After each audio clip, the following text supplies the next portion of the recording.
এখন দেখো দিদি ফুচকা ভাজছে। সন্ধ্যাবেলা আমরা সব ফুচকা পার্টি হবে আর চানা পার্টি হবে। আর তোমরা যদি ফুচকার রেসিপি জানতে চাও অন্য কোনো ব্লগে দেখাবো। এখন দেখো ফুচকাগুলোর সাইজ শুধু দেখো, একদম ইয়া বড়, এক গালে খেতে পারবে না, সব দু গালে করে খেতে হবে। অর্ধেক অর্ধেক ফুচকা রোদে দিয়ে আসা হয়েছে আর অর্ধেক এখন সবে ভাজা হচ্ছে অর্ধেক। ভালো হয়েছে ফুচকাগুলো, বেশ বড় বড় আছে। এই দেখো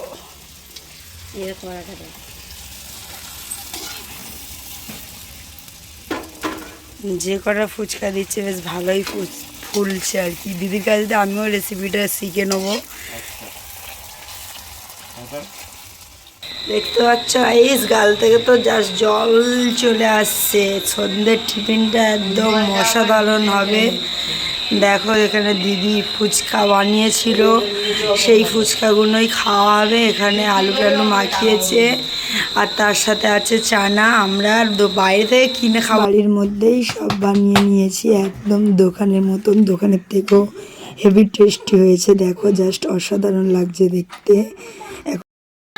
ফুচকা ব্যাপারী হাজির আর এদিকে কাস্টমারেও ভিড় লেগে গেছে।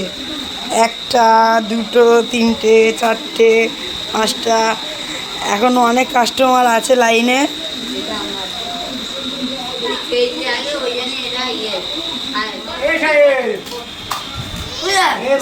সবাই মিলে এখানে বসে এখন ফুচকা খাওয়া হচ্ছে।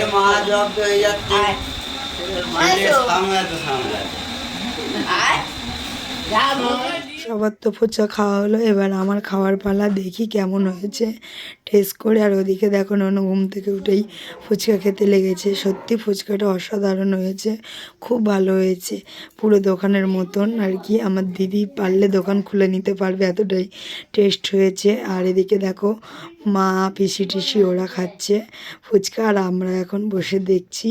এরপর হবে চানা। দেখো চানা মাখানো হবে, আর কি মাখানো হয়ে গেছে।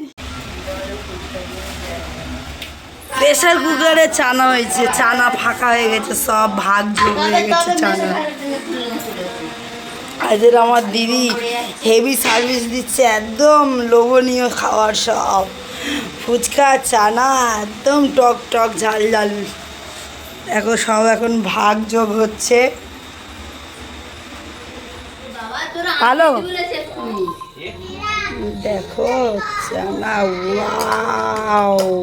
আমাদের টিফিনটা জাস্ট অসাধারণ ছিল, একেবারে টকটক ঝাল ঝাল। সত্যি খুব ভালো খাওয়া হলো। আসছে আবার অন্য কোনো ব্লকে। Tata, bye bye.